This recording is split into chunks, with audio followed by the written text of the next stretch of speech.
Okay, welcome everyone. So this is the third lecture of the course.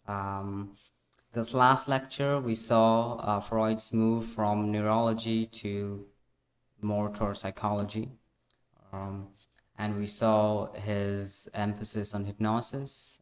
We saw the debates in France between the schools of hypnosis. We saw the Nancy school and the school of Salpetre, and how that relates to hysteria. So until now, I've been bringing hysteria as a concept, which is only in the side notes. I've been saying that, okay, these people are talking about hysteria, but I'm not really saying what hysteria itself is. In today's lecture, you're not actually going to understand what hysteria is. That's a very difficult thing to do. But I will take you through a historical ride of bringing cases and historical information about how hysteria was compared through different ways. And that will give you a bit more idea of what hysteria can include.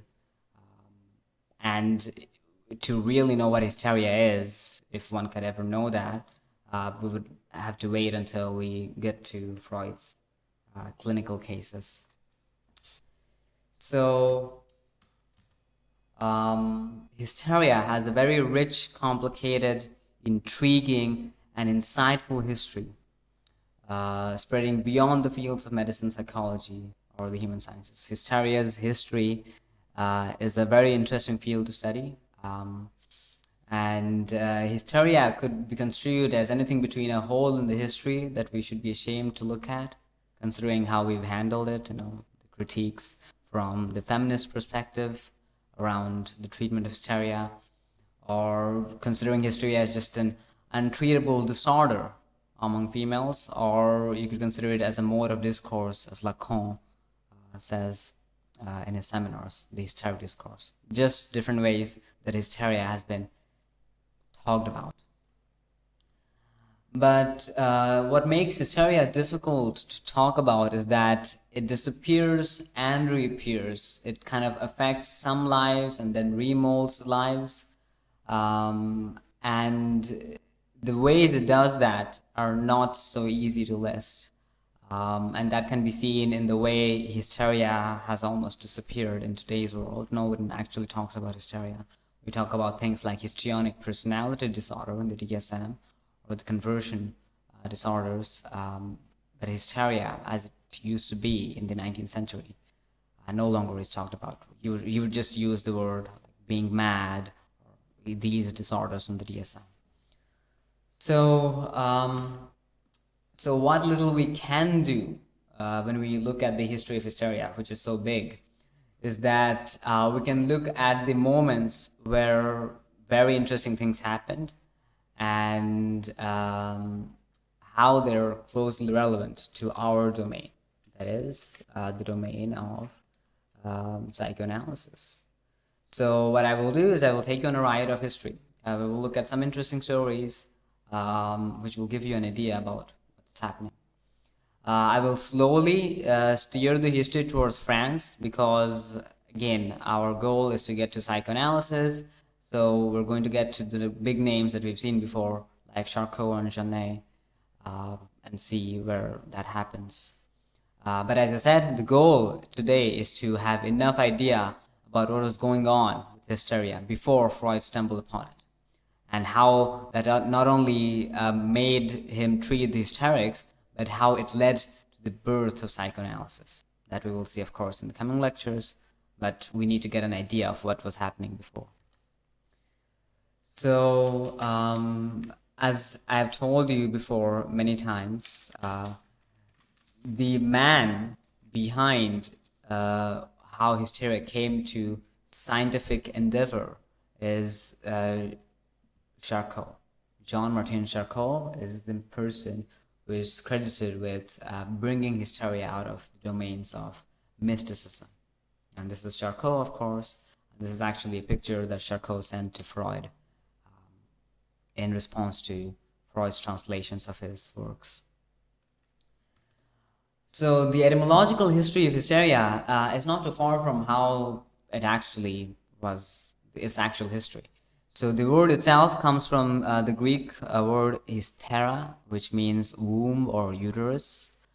And the ways hysteria has been conceptualized in the history varies from irritation in the vagina to uterus moving throughout the body, causing various physical symptoms. Lack of orgasm has sometimes been considered as hysteria, and enough things related to uterus that gives it sometimes the name of uterine neurosis. So somehow hysteria has been traditionally for a very long time related to uterus and the feminine gender itself. So if we don't be a rigorous historian, and I'm just telling you what was happening in the Greek period. In the Greek period, Hippocrates tried to treat some of the symptoms of hysteria, not with such success. But until the Middle Ages, hysteria was almost like this trash can term into which you can put all the things that were wrong, or that were something you can't label about the feminine gender. Swinging moods, or various physical symptoms that you just can't figure out what they are, and you're trying to put them into the term of hysteria. So it was very vague in that sense. But it's interesting that it was such a vague thing to define, but people culturally had very specific solutions to hysteria.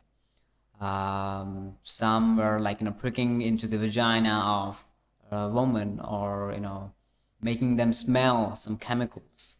And these specific solutions somehow came about, even though it was such a vaguely defined thing. So during the Middle Ages, specifically, I'll jump from the Greeks to the Middle Ages.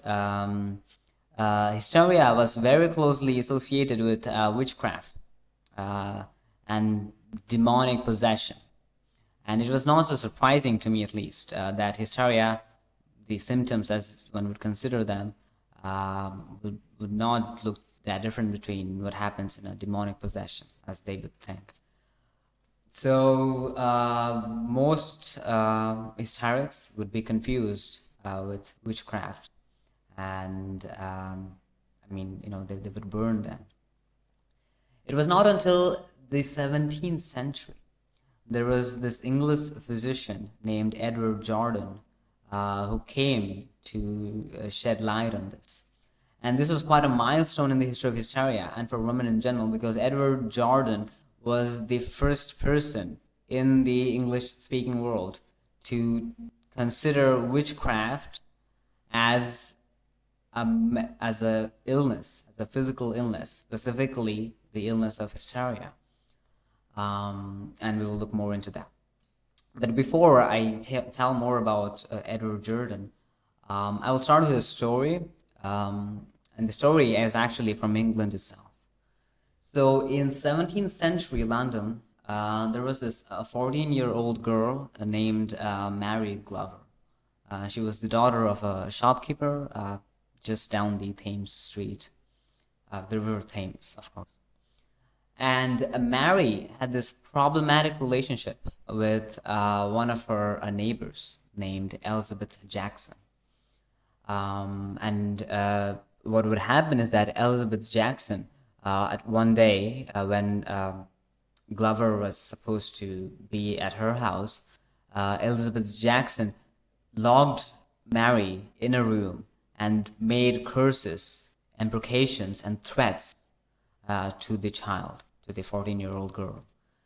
And that event traumatized Mary heavily. And what Elizabeth was trying to say, not trying to do, is that she was trying to threaten Mary because she thought Mary was damaging her reputation in the community. And Jackson would do all kinds of things. Elizabeth Jackson would not only curse the little child, she would say things like she would wish an evil death to the child, or she would say her daughter, Elizabeth's daughter, will have clothes when Mary dies and is rotten. So you can imagine, a 14-year-old girl in 17th century London being treated this way by a neighbor. And what happens is that this leads to a variety of symptoms developing in Mary's life. So Jackson, Elizabeth Jackson, would come up, show up again and again, and even in the presence of Mary's mother would, tell all kinds of things to Mary, cursing her, saying that she should die, and things like that. And this would lead to Mary developing several symptoms. One of those symptoms would be choking. Whenever she would feel like there's something like a stone choked in her throat, and that can't get out. It would be very hard for her to breathe. So there was a choking sensation. There was swelling of throat. There was going speechless and blind. Eating became difficult, and nutrients had to be thrust down her throat. And all of that happened from that event of Mary being traumatized by this woman, Elizabeth Jackson. Mary slowly developed paralysis of her hand. Slowly, paralysis affected the whole arm, and then the whole left side was paralyzed. The belly swelled, and the throat swelled as well, and the fits, these seizures almost, were becoming worse with each day. And particularly they affected her when she was trying to eat something. So you can see there's this somehow this emphasis on the throat. Something was happening at the throat. And if we were to look at this historically from how normally history was construed, as uterus moving throughout your body, it was actually said several times that hysteria would happen, and it would, like, so to say, make these choking sensations because your uterus literally was in your throat. And this is one of the ways we could imagine why people would think that, because you have such symptoms. So you had a series of dramatic events. I'm not going through all of that. You can find much of that in a reference that I will make later. But they had a series of dramatic events, life-threatening events even, to Mary. And Elizabeth Jackson, the neighbor, was accused of being a witch by the Chief Justice Anderson, Sir Edmund Anderson, who was actually notable for being a witch-finding judge. And Anderson charged Jackson guilty and sentenced her to imprisonment for a year. And this was actually before this even went to the court. What happened was that Mary was almost at the point of dying, and Jackson was reported to pray in the church that God had heard her prayer at the end, that Mary was dying. So the church was concerned, and they took it to the court, and otherwise the parents themselves were not taken to the court. So the church realized that this was a serious situation. The church actually at one point tried to give punishment to Jackson. They made I remember there was a situation when the pastor took a burning candle, and took it near the eyes of Mary, almost like burning her eyes. That was not what was actually happening. He put it there for some time, and then he brought the candle, and he burned some paper with it, and he put the burning paper on the arms of Jackson, and he said a few verses, I think, after that. So the church was very much involved with this, because of course there was a witch, an alleged witch. Right? So to defend Jackson in the court of Anderson, there were some defenders, and you would imagine, why would there be any defenders for this? Because we are actually dealing with a witch. It's like most people will think that Jackson is bewitching Mary, and Mary is going to die because of Jackson. So, we should just literally burn Jackson. But that was not exactly true. So we had some defenders of Jackson. And there was actually an elite physician who went beyond all measures and who had the goal to rebut the claims of witchcraft by explaining the underlying symptoms. So he was a defender to Jackson, and his name was Edward Jordan. So for Jordan, what Glover was suffering from was what he called hysterica passio, or what we would call in English as suffocation of the mother. And you have to note here the word mother is used as an ancient synonym for the womb or the uterus. So for Jordan, what Mary was suffering from was actually hysteria, was actually a physical illness of the uterus. And I missed some part of the story because it's too long, but there have been instances of Mary kind of just bending herself, these psychosomatic symptoms that are very typical of hysteria. Now typical, but back then it was not. But these were the symptoms that Jordan was kind of trying to look at and explain it through the help of physiology, right? So why he was defending Jackson was that he thought what Mary was going through was actually a bodily illness. It was not a possession of demons or some witch affecting her, but it was just a bodily illness. Thus Jackson cannot do anything. She was innocent. So this was the first instance where hysteria was taken seriously as a medical issue and deliberately taken out of a religious or mystical area. You see? So what was happening to Glover, according to Jordan, was an issue related to the uterus and other physical symptoms, which can be uncovered through medicine, but it has nothing to do with Jackson being a witch or Mary being possessed by demons. See? So that's Edward Jordan. So this is the front piece of Edward Jordan's book, which is titled A Brief Discourse of a Disease Called the Suffocation of the Mother. And you can see, if you can see, there's an epigraph here which says, wherein is declared that the strange actions and passions of the body of man, which in the common opinion are imputed to the devil, have their true natural causes, and do accompany this disease. So, Edward Jordan believed that things that are strange, these passions of the body, which are commonly, attributed to the devil, can be explained through natural causes.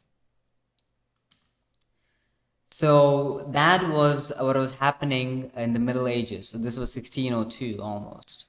And we had Edward Jordan kind of explaining hysteria through the physiological symptoms. It's very hard to kind of say that this had much impact because the book that I just told you, A Brief Discourse, was totally ignored. Much of the academia and the mainstream physiology of that day ignored the book's publication. It was not a book, it was a pamphlet almost. So even though Jackson probably was relieved of her charges, but nobody actually took this thing seriously.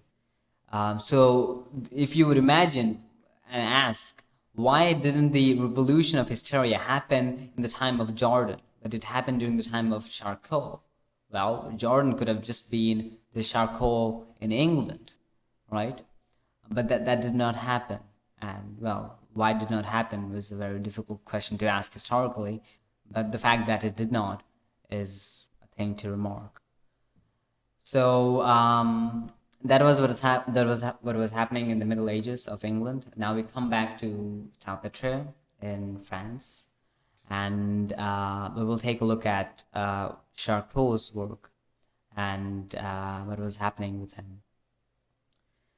So we've already talked a lot about Charcot. We know how much of a quote-unquote genius he was, how Freud was amazed by Charcot's work, and after that he would be disillusioned, but Freud had a lasting impact from Charcot.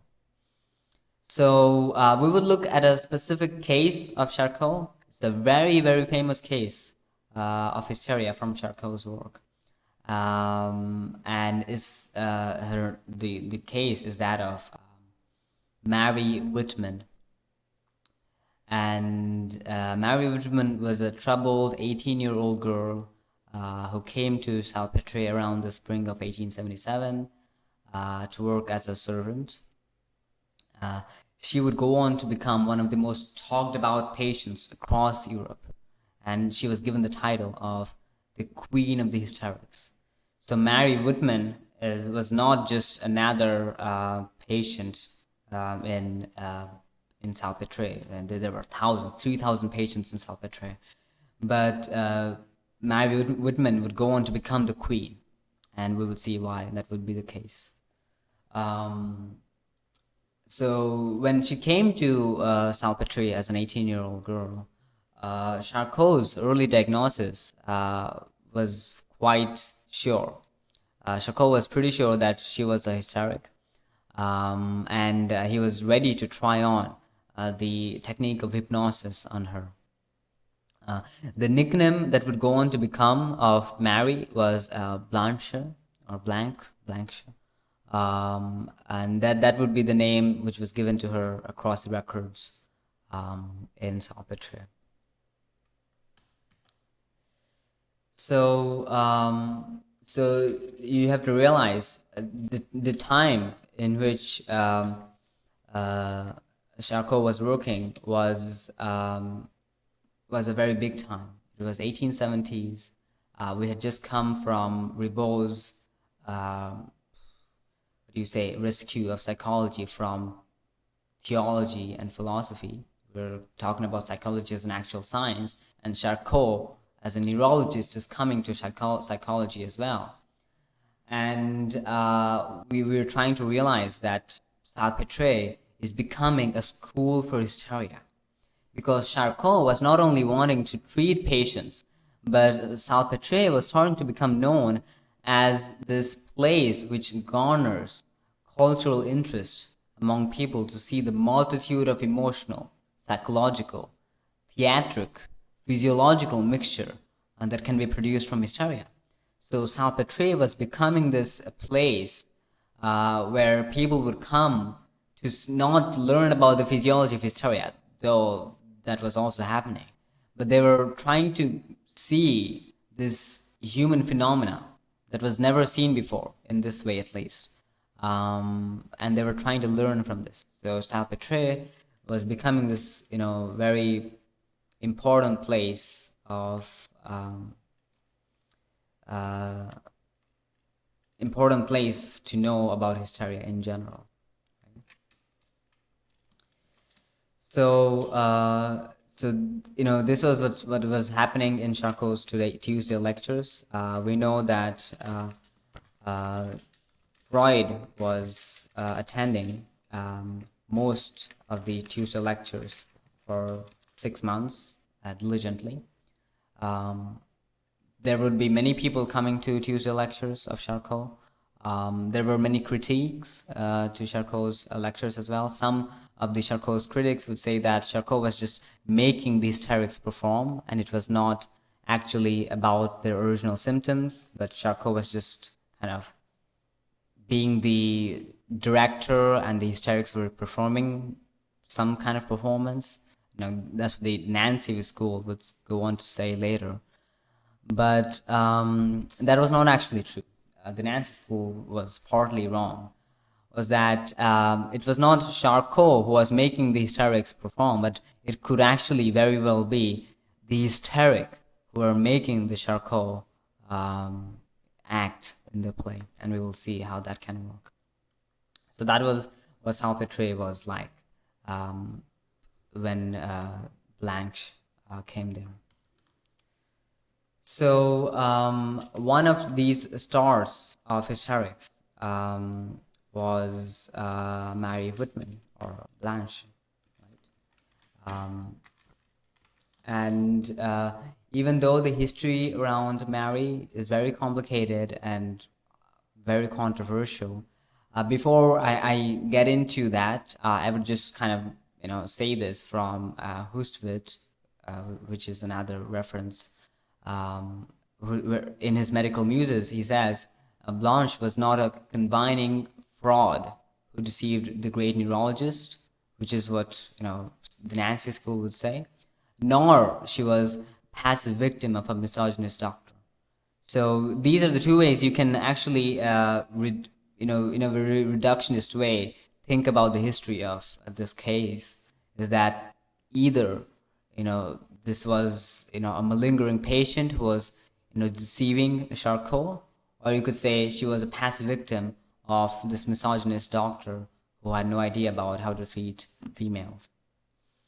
So I do not think those two are the cases. I think things are much more complicated and interesting than that. So Mary Whitman, of course, Blanche, whom we are calling, had a very hard life. So the women of Salpêtre during the time did not come there because it was actually a place to be or something. It was a very hard place to for women to exist. Most women who came there came because they did not have anywhere else to go. And as Hustvedt again says, it was really the place for women whom Paris rejected. It's like the Paris, the glamour of France. If, for some reason the woman could not survive there, they would somehow come to Salpêtre. So, for one or many reasons, most of the women there were very poor, were suffering from poverty, if not more things. So Mary's or Blanche's childhood was filled with sickness and deprivation and the accompanying sadness. Just when she was 20 months old, she had suffered from convulsions that got her almost paralyzed and temporarily deaf and dumb. And these symptoms would come again and again. They would resurface throughout her life. And this is, of course, Mary Whitman, when she was 22 months old, though she was treated for this, deafness and dumbness, the symptoms never really disappeared.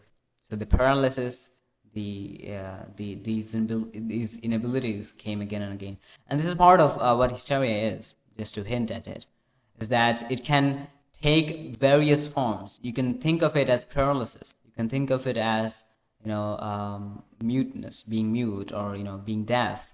And this is why, when a historian gets to the point of talking about hysteria, he does not know what hysteria is, because it appears in so many forms. It appears as paralysis. It appears as the problem with uterus, or being deaf, or these psychosomatic symptoms.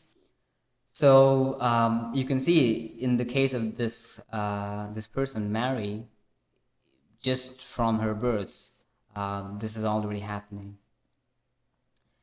Regardless of the physical illnesses, the rest of life was also hard for Mary. Most of her siblings died. 4 out of 5 siblings died due to similar convulsions and nervous illnesses. Her mother, to whom Mary was quite attached to, would have various fits of nervous attacks. And the father of Mary was also quite violent.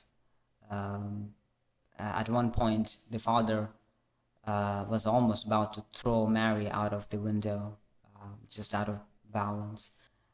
Eventually, the father had to go to stay in asylum because of being mad, and he never came back. So you can see both of the parents are not stable for Mary. Well, if that was not enough to make someone suffer, Blanche was sexually abused as a child. She had to stay with a fur merchant, a person who makes fur, and she stayed there for some months as she was an apprentice. and the fur merchant actually exploited her sexually, and she had to escape from there. So she was sexually abused as a child, I think as a 12 or 13-year-old. And this made her attacks become very bad. They worsened it, and the tremors came in as well. Apart from that, her romantic relationships were quite unstable. She had particularly two romantic relationships. One which started, and which was the first time she lost her virginity as a 15-year-old girl. But that was also the time when her mother died, just when she was into the relationship.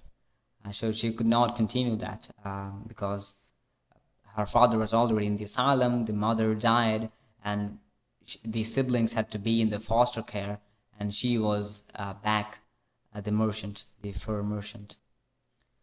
So that was the first relationship, and the second relationship was just before she got into an asylum. So she had another relationship, someone named Louise, with whom she lived in the countryside for some time, for a week. But the attacks got worse, and she had to be admitted to the asylum. So Blanche had a very hard life, and the Salpêtre wasn't really a heaven either.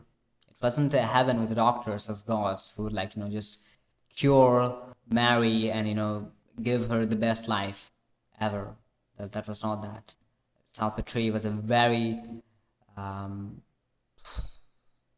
problematic place because there was just so many things happening, and there were so many kinds of people. The hysterics, the mad woman, the male hysterics, and so on. So it isn't surprising that she had to also suffer through her time from the doctors who held the authority, of course. Mary got a job as a ward girl in Salpêtre, where her life is actually very well described by Gustave in his book, where he says, Blanche Whitman had just turned 18. In her short life, she had witnessed the deaths of 5 siblings and her mother. She had watched her father go insane and be committed to the notorious St. Anne's. So St. Anne's is the asylum that her father went to, and it's a very well-known asylum with all kinds of mad people there. She had had sexual relationships with at least 4 different men by the time she was 18. And in one case, with a man old enough to be her father who had forced himself on her, and that's a sexual abuse. She was sexually active in a world that looked upon sexual activity or sexually active unmarried women as a perverse and damaged thing. She had been a washerwoman and a ward girl, among the lowest paying and most disparaged jobs in the city. When she walked through the gates of the Salpêtre, little did she know that she would spend the rest of her life behind its doors. Right? She came to Salpêtre to get a job because, well, that's where a lot of the asylums were kind of referring her to. And also she wanted to be treated because Charcot's name was being thrown around a lot, so she was expecting to be treated by Charcot. So that was the situation when she came as a ward girl to Salpêtre. And a bit kind of off topic, but somewhat of a note about Blanche is that the original name of Blanche was Marie, as I said. But why was the name changed to Blanche? We actually don't know. The reasons, the story is quite ambiguous.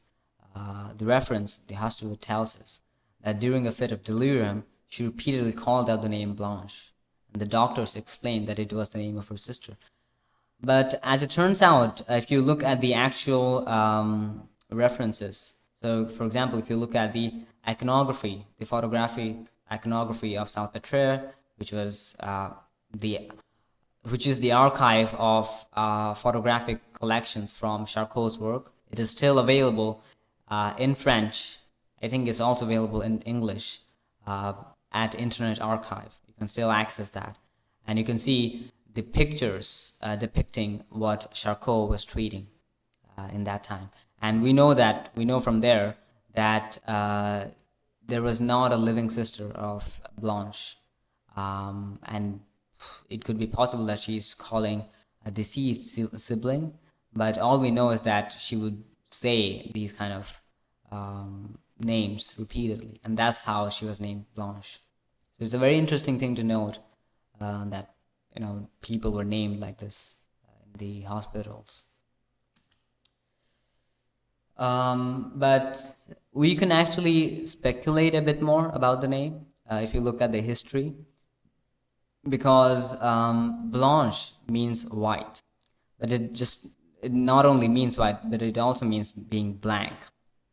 And like Hustvedt, if you try to speculate a bit, you would not be far from concluding that Mary came to Salpêtrière as Mary, but after becoming a ward girl and becoming admitted to Salpêtrière, she was to receive a new identity, starting from blank, which means Blanche, that the doctors would describe her to. So it wasn't unimaginable in Salpêtrière, or at least with Charcot. Much of what he was interested in was the neurological workings.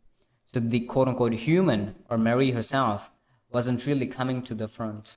And this is something that you would also note if you'd read the reference I sent, the photographic iconography of Salpêtrière, where the case history is presented.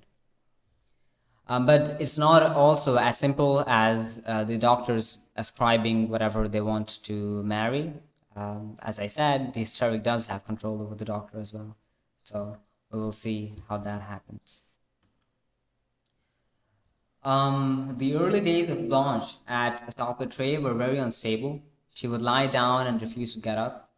She would go to various labs in the hospitals and just enter different labs. She very soon became destructive. She would grab and throw objects, ripping clothes apart, breaking windows. And Blanche also is probably known to have been addicted to ether around this time. She would take ether and get addicted to it. And that was also another problem. So addiction was not tolerated as much in French hospitals around that time. I don't think it still is. But so Blanche had this addiction of ether, which got her into problem, but it was actually the violence which was the problem. So Charcot had this method. So what he would do is he had first when Charcot came to Salpêtrière, he divided the woman into two kind of categories. You had the hysterics and you had the mad woman. And what Charcot would do is that if you had an unruly hysteric, a hysteric who would do a lot of violence, break things, not listen, and someone who is just very hard to treat, he would put them into the room with mad woman. It was like a punishment. So Charcot would take these unruly hysterics, he would put them into this room, and that room was actually the last place the hysteric would want to be in. So what happened was that Blanche was also taken to that room. So this is very well explained by Hustvedt, who says hysterics at the Salpêtrière enjoyed a certain amount of freedom within the hospital, precisely because they were not considered insane. Since one of Charcot's most adamant claims about the disease was that its sufferers were inflicted with a neurological disorder, not mental illness. The hysterics, along with the old woman housed in the hospice, were relatively free to move about the hospital grounds, and were allowed to take walks unattended in the courtyard, sometimes even getting passes to leave the hospital for the day. So you can see, if you are hysteric at the Salpêtrière, you are not considered mad, right?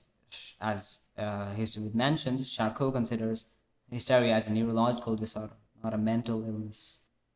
Though I don't know how much you would differentiate that now, but the hysterics had the freedom that they could, go out in the courtyard. They could, leave for a day. They could be allowed to take walks. They were basically not jailed like the mad woman were. But Blanche, because of her violence, she had to spend 7.5 months with the mad woman before she was allowed to be back in the historic war. And this was actually the only time she had to face this situation, because for whatever reason after this her symptoms changed, and she was actually able to make changes in herself after this. So after Blanche came out of the room of Mad Woman, Charcot was back in action, trying to work with Blanche, right? And hypnosis was the shiniest tool in Charcot's toolbox. It was the tool that he put in his methodology that would really help him treat or know about these techniques, right? And hypnosis was also a significant reason for Blanche's changes, right? How Blanche changed was through hypnosis. So hypnosis made her more stable as a hysteric than being unruly or very unable to treat or just be sick. So hypnosis was helpful in that regards.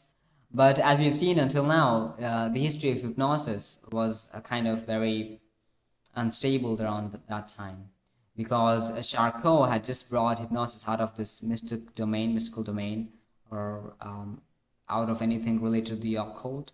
And Charcot thought this was a neurological phenomenon that happened specifically to the hysterics, right? So this moment was heavily influential for both hysteria and for hypnosis. So Charcot rejected Anton von Mesmer's notion of occult forces, and postulated that hypnosis was an induced neurosis that was only possible in hysterics. And of course, this was the fight between the Nancy and the Salpeter schools, which is that, does hypnosis imitate hysteria? And Charcot's answer was a resounding yes, though we would realize that yes actually turned very, it disappeared in the history. So regardless of Nancy School's heavy critics on the validity of Charcot's methods, one must realize what Charcot is actually doing with hypnosis. It was not a method of curing Blanche's hysteria. This is the kind of misunderstanding that Nancy School had of Charcot, was that the Nancy School thought Charcot was supposed to treat Blanche or the hysterics with hypnosis. But Nancy School thought, no, the Charcot was not doing that. What Charcot was doing was he was just telling hysterics to do these things in suggestion, and the hysterics were just enacting that. Right? But that's not as simplistic as that.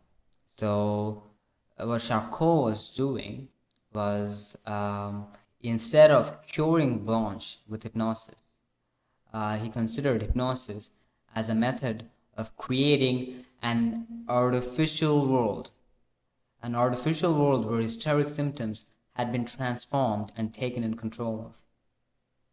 So what Blanche thought was that, what Charcot thought was that, I can't treat Blanche's hysteria immediately, just make the symptoms disappear.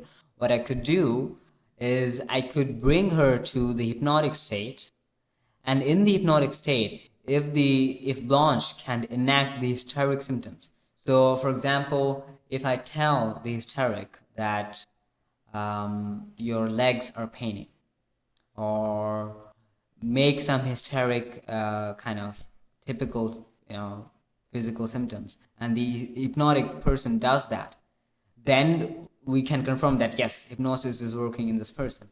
And if we can do that, we can also do the opposite. We can make the hysteric perform symptoms that are in opposition to the natural hysteric symptoms, and thus they will disappear. So again, Hustvedt says is very neatly that hypnotism was not used to cure the patient of natural disease, but rather to create an artificial hysteric in whom doctors could reproduce symptoms at will and then just as easily make them disappear. So you see, hypnosis was just a neurological phenomena which occurred from different directions, through different methods. But once you had hypnosis, you basically had this artificial hysteric. Artificial hysteric in the sense that I can, say whatever I want to the hysteric, and he would enact that, or she would enact that. And if I can do that at will, I can also make them disappear at will. I can, give different symptoms, suggestions. So Charcot himself writes that between the normal functions of the organism and the spontaneous disorders that the illness causes, hypnosis becomes a kind of open path to experimentation. So Charcot thought hypnosis is basically this, state of being totally open to suggestion. It's like this sort of vacuum in which you can put whatever you want and then see how the experiment goes in. And the quote-unquote natural symptoms of hysteria are not going to interfere because you're in hypnosis. So the hypnotic state is nothing but an artificial nervous state whose multiple manifestations appear and disappear according to the needs of the study. So hypnosis was not used to treat the hysterics, but it was actually used to study how the hysteric works. And if we can know how the hysteric works, we can work against it. We can use hypnosis to make suggestions against it and help the symptoms disappear. So Charcot, through hypnosis, could bring cataleptic states by different methods. So you see, first we realize that there's some kind of artificial hysteria that is being produced through hypnosis. Now, what actually is being produced? Well, these are a form of catalepsy which is being produced. So sometimes Charcot would use light or chemicals like magnesium or sound of bells or tuning forks. And these things would make the hysteric go numb and they would feel no physical sensation at all. And this is in line with what Charcot was saying here. Remember, it was that hypnosis is a state of artificial nervous state. It gives you a stage for experimentation. So the hysteric goes numb and feels no physical sensation at all. And that's related to catalepsy. So this situation is very much historically connected, compared with that of a wax doll. So even Charcot also used the word of statue. But what happened was that once you can take the hysteric into this cataleptic state and you have no physical sensation, what happens is that the hysteric feels no pain at all. So you could prick the hysteric through needles. You could burn the hand of the hysteric and she would not feel pain. So this actually connects to the story of Mary Glover that I was saying. Remember the situation I mentioned where the pastor took the candle near the eyes of the hysteric, the Mary Glover. Mary did not feel at all. The pastor actually, burnt a part of her hand because of some procedure, and she did not feel at all. And this was also related to why Edward Jordan was considering it as hysteria, because in hysteria you could see the hysterics actually taking long needles and literally pricking their hands through that. It will come from one end to another, and they will do that musingly. And Mary was also known to burn herself without having a reaction at times before this pastor situation. So this is also what's happening in this cataleptic state, is that once you can put them into this hypnotic state, they stop responding to physical sensations. And so what Charcot does then is Charcot tries to overtake the natural hysterical symptoms by suggesting artificial symptoms, right? So yeah, that's how the hypnosis relates to the cataleptic state. And I remember there's this American physician who was at Charcot's theatrics, the Tuesday lectures, and he talks about Blanche and especially this cataleptic state, and he describes it as the following. He says, "Body and limbs now maintain any position in which they are placed. In short, we have the condition familiarly known as catalepsy. If the arm is raised to a right angle with the body, it remains so. If the leg is placed in a similar position, it does not fall.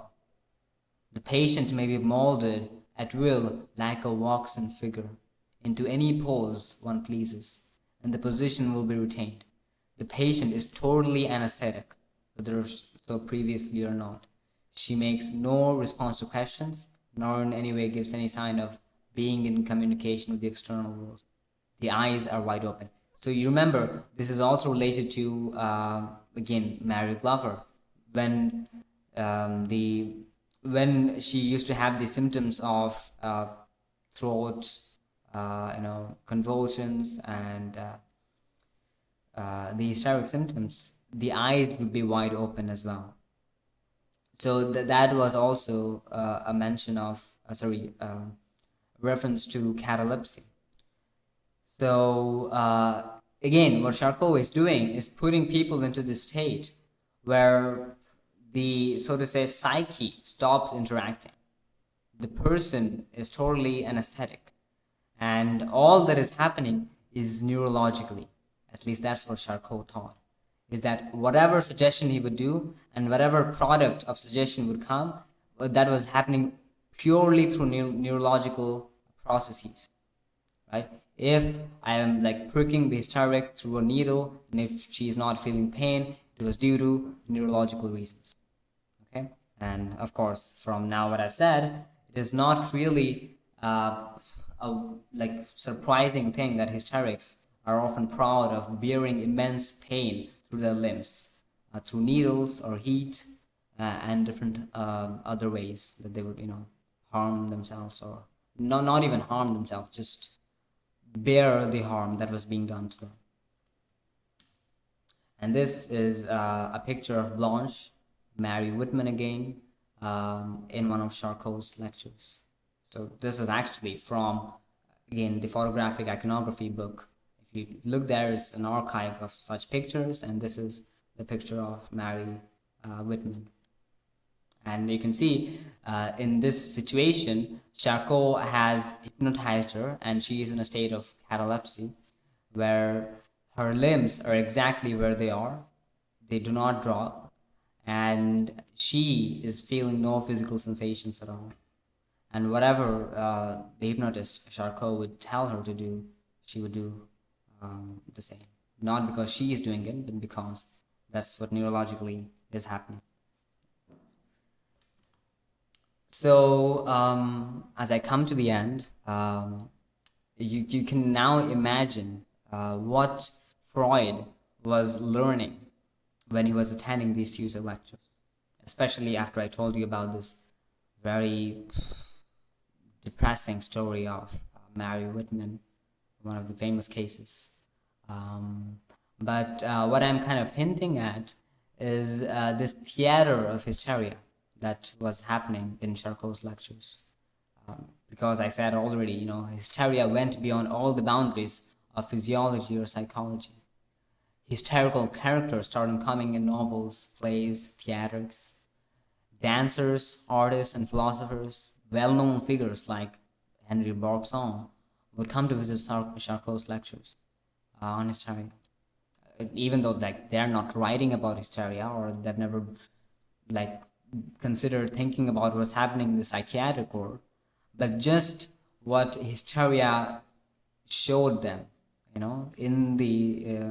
in something like this, was so intriguing to people that people from all kinds of fields would come there just to see how can something with humans be like this? It was a kind of purely curious kind of intervention. I mean, that's why it's theatric, of course. So the diagnosis of hysteria identified it as a theatrical illness, an illness of surface and illusion as a form of fiction. And this relates to how I was saying to you earlier that hysteria, even today and earlier, is so difficult to talk about because it takes on so many different forms. We've already seen hysteria happening because of sexual trauma, because of being deaf and mute as a child, physical symptoms, psychosomatic symptoms, paralysis, and all these things. It's like already paralysis is such a difficult thing to treat and diagnose and basically find solutions to.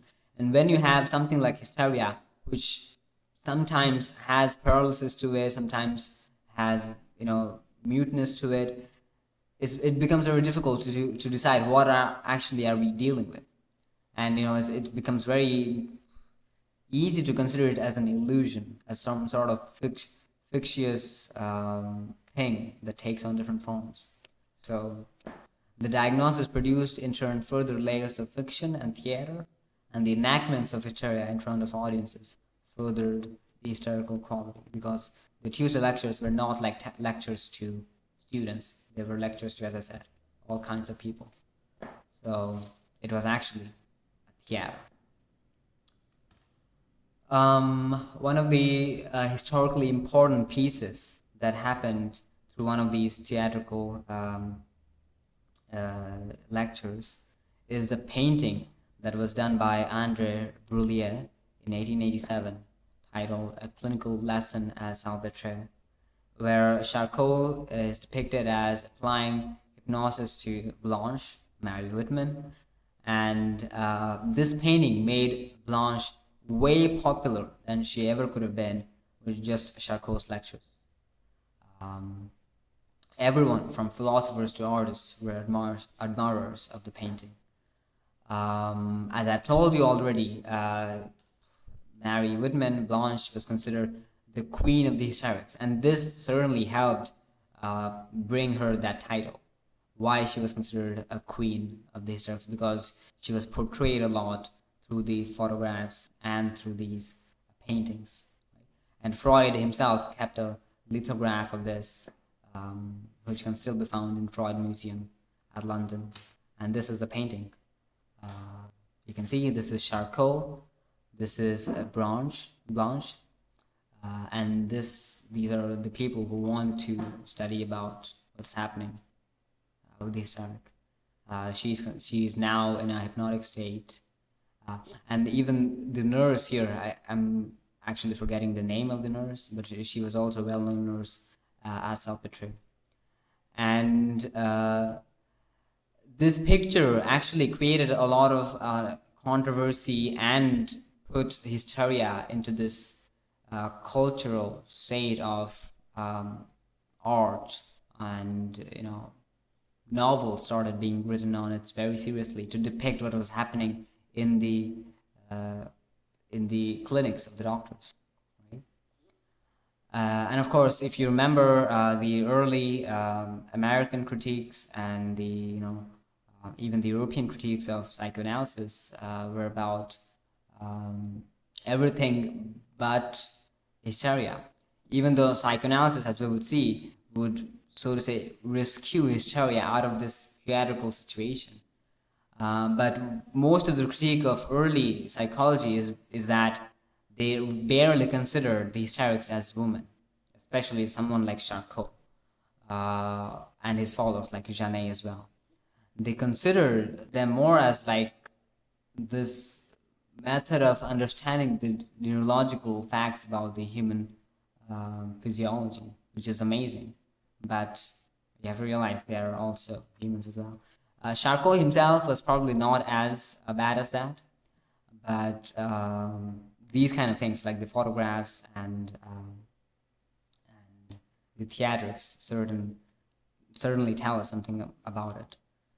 So yeah, this is a very famous painting. It really helped portray the image of Blanche as a queen, um, and the further in the history, um, even though most people today, when they talk about Hysteria, probably don't know about Mary Whitman, but they probably know about this painting.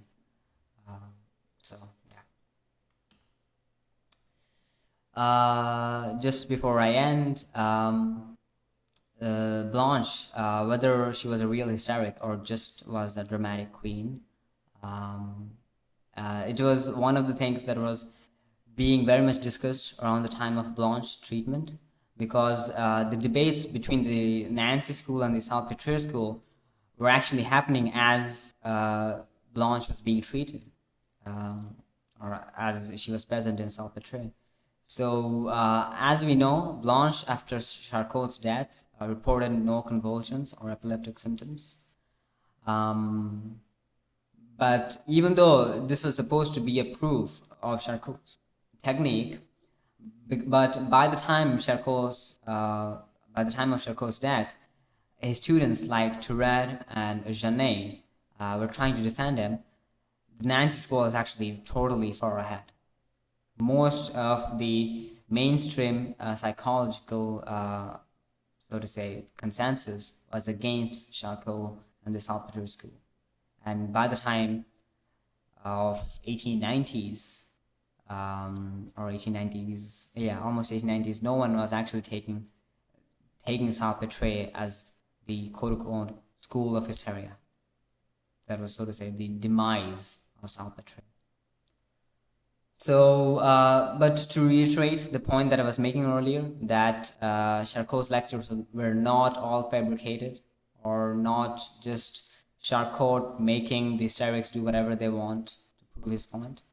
And there's the statement from Blanche herself, when asked by an interviewer, not an interviewer, I think, but Badouin, I think, whether the hypnotic attacks were simulated. She responds and says that there is no truth at all in that. Those are lies. If we were put to sleep, if we had fits, it was because it was impossible for us to do otherwise. Besides, it's not as though it was pleasant. And then she adds, simulation? Do you think that it would be easy, that it would have been easy to fool Monsieur Charcot? Oh yes, there were certainly some jokers who tried. He would look them straight in the eye and say, be still. So that's Charcot. Because Charcot was it's not really for nothing that Charcot is known as the genius among the hysterics. Because he really knew what he was doing. And it's very hard that the hysterics would fool him. And certainly, as Blanche herself says, she was not able to do that. If she does, Charcot would know already. So that's about Blanche. Just to conclude, I would really like to reiterate that hysteria as a whole, and just the case of Blanche, is very intriguing and has more that can be covered in today's lectures. And I highly recommend that the people who are interested in looking at the history of psychology, and maybe even people coming from the background of sociology who are interested in knowing about how women were being treated and how that changed, I would recommend looking at the case of Blanche and the history of hysteria. I myself do this a lot. I read about hysteria whenever I can, because it is always refreshing to know how it's something that's still mysterious after all of our developments. So hysteria is still very much studied in history and in psychoanalysis, even though most schools of psychoanalysis don't really consider hysteria as a thing. Object relations doesn't really talk about hysteria at all. Ego psychology in America doesn't really talk about hysteria. I mean, ego psychologies garner some feminists who are totally considering against anything related to hysteria. So you don't really have a lot of schools who talk about hysteria, but there are some schools like the Lacanians they still have hysteria as a diagnosis. The Orthodox Freudians, if they're any good, are also having diagnosis of hysteria. The French schools in particular, the French hospitals, as I know, are very apt in doing the treatments of hysteria, and they still consider it. And they're not yet convinced with the DSM of histrionic personality disorder.